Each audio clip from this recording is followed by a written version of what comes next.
जय श्री कृष्ण। करवा चौथ व्रत कथा। कार्तिक कृष्ण पक्ष की चतुर्थी को करवा चौथ कहते हैं। इसमें गणेश जी का पूजन करके उन्हें पूजन दान से प्रसन्न किया जाता है।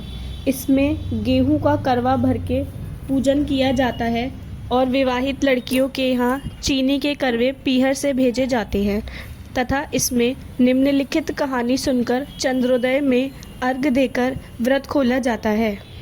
कथा। एक साहूकार था, उसके 7 बेटे थे और एक बेटी थी। वह सातों भाइयों की प्यारी बहन थी। एक साथ ही बैठकर खाना खाते थे। एक दिन कार्तिक की चौथ आई तो उसकी बहन ने करवा चौथ का व्रत रखा। सारे भाई भोजन करने आए और अपनी बहन से बोले, आ बहन तू भी खाना खा ले। उनकी माँ बोली, आज यह खाना नहीं खाएगी, इसका करवा चौथ का व्रत है, जब चांद निकलेगा तभी खाना खाएगी। तो उसके भाइयों ने छल कपट से जंगल में आग जलाकर छलनी में से चांद दिखा दिया। तो वह अपनी भाभीयों से बोली, चलो भाभी चांद निकल आया, अर्घ दे लो। तो उसकी भाभी बोली, ये तो तेरा चांद है, हमारा तो रात को निकलेगा। यह सुनकर भाइयों के कहने से उसने चांद को अर्घ दे दिया और खाने बैठ गई। पहला टुकड़ा तोड़ा, बाल निकला। दूसरा टुकड़ा तोड़ा, छींक मारी। तीसरा टुकड़ा तोड़ा तो राजा के घर से बुलावा आ गया कि राजा का लड़का बीमार है, जल्दी भेजो। माँ ने लड़की के पहनने के लिए 3 बार संदूक खोला। तीनों बार सफ़ेद कपड़े निकले। अब उसको सफ़ेद कपड़े पहनाकर ही ससुराल भेज दिया और माँ ने लड़की के पल्लू से एक सोने का सिक्का बांध दिया और बोली, रास्ते में जो भी मिले पैर पड़ती जाइयो और तुझे सुहाग का आशीष दे उसे सोने का सिक्का दे देना और पल्ले को गांठ लगा लेना। अब उसे रास्ते में जो भी मिला सबके पैर पड़ी, पर किसी ने भी सुहाग का आशीष नहीं दिया। अब वह ससुराल में आई तो दरवाजे पर छोटी ननद खड़ी थी। वह उसके पैर पड़ी तो ननद बोली, सीली हो, सपूती हो, 7 बेटों की माँ हो, मेरे भाई का सुख देख। अब उसने सोने का सिक्का ननद को देकर पल्ले को गांठ मार ली। उसके बाद वह अंदर आई, आकर देखा कि उसका पति मरा पड़ा है। अब वह उसे लेकर एक कोठरी में पड़ी रही। 1 साल तक उसकी सेवा करी। उसकी सास बांदी के हाथ बची कुची रोटी भेज देती। इस प्रकार उससे अपने पति की सेवा करते करते 1 साल हो गया। करवा चौथ का व्रत आया। सारी पड़ोसनों ने नहा धोकर करवा चौथ का व्रत रखा।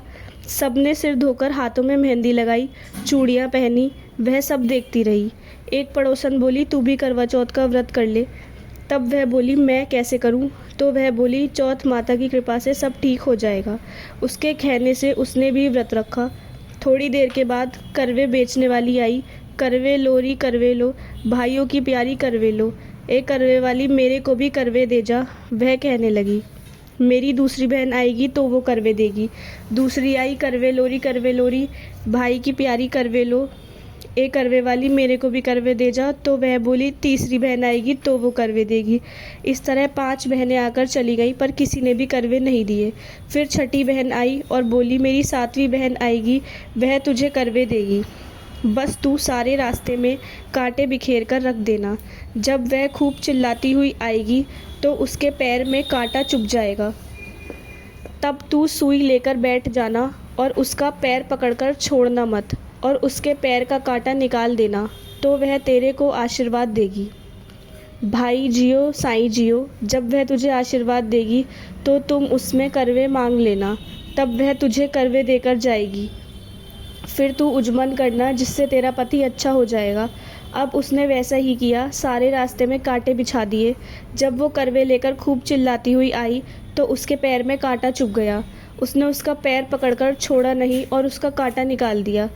तो उसने आशीर्वाद दिया। तब वह बोली, जब तूने मुझे आशीर्वाद दिया है तो करवे भी देकर जा। तो वह बोली, तूने तो मुझे ठग लिया। यह कहकर उसने उसे करवे दे दिए। अब करवे लेकर उसने उजमन की तैयारी की, व्रत रखा। राजा का लड़का ठीक हो गया और बोला, मैं बहुत सोया। वह बोली, सोए नहीं, 12 महीने हो गए तेरी सेवा करते करते। फिर उसने चौथ माता का उजमन अच्छी तरह किया। अब उसने चौथ माता की कहानी सुनी और उजमन करा। अब वे दोनों चौपड़ खेलने लग गए। इतने में उनकी बांदी तेल की पत्ती और गुड़ की डली लेकर आई। दोनों को खेलते देखकर सासू से जाकर बोली, महलों में खूब रौनक है, तेरी बहू चौपड़ सार खेल रही है। इतनी सुनकर सासू देखने को आई। दोनों को देखकर बहुत खुश हुई।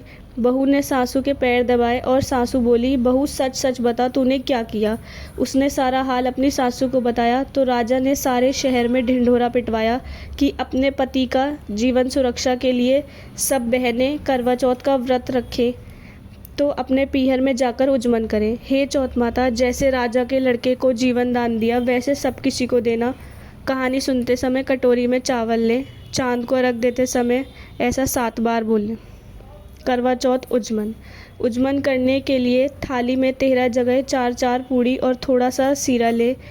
उसके ऊपर एक साड़ी, ब्लाउज़ और रुपये जितना चाहे रख ले। उस थाली में चारों ओर रोली चावल से हाथ फेर अपने सासू जी के पाँव लगकर उन्हें दे देवें। उसके बाद 13 ब्राह्मणों को भोजन करावें और दक्षिणा देकर तथा बिंदी लगाकर उन्हें विदा करें। गणेश जी की कहानी। एक बुढ़िया थी, उसका एक बेटा और बहू थी। वे बहुत गरीब थे। बुढ़िया माई हर रोज़ गणेश जी की पूजा करती थी। गणेश जी हर रोज़ बुढ़िया से कहते, बुढ़िया माई कुछ मांग ले। बुढ़िया कहती, मैं क्या मांगूँ। तो गणेश जी बोले, अपने बेटे से पूछ ले। तो बेटा बोला, माँ धन मांग लो। बहू से पूछने लगी तो बहू बोली, सासू जी पोता मांग लेना। बहू ने सोचा कि दोनों अपने अपने मतलब की बातें कर रहे हैं तो पड़ोसन से जाकर पूछूं। वह पड़ोसन से जाकर बोली कि गणेश जी को मेरे को बोल कुछ मांग ले।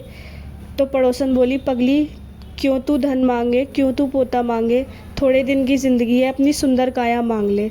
घर आकर बुढ़िया सोचने लगी कि बेटा बहू भी राज़ी हों, उनकी भी माननी पड़ेगी।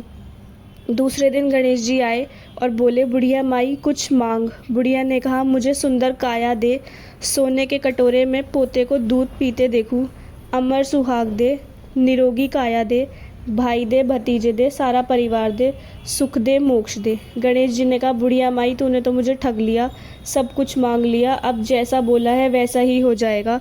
और गणेश जी अंतर्ध्यान हो गए। अब बुढ़िया माई के यहाँ सब कुछ वैसा ही हो गया। हे गणेश जी महाराज, जैसे बुढ़िया माई को दिया वैसा सब किसी को देना। जय श्री कृष्ण।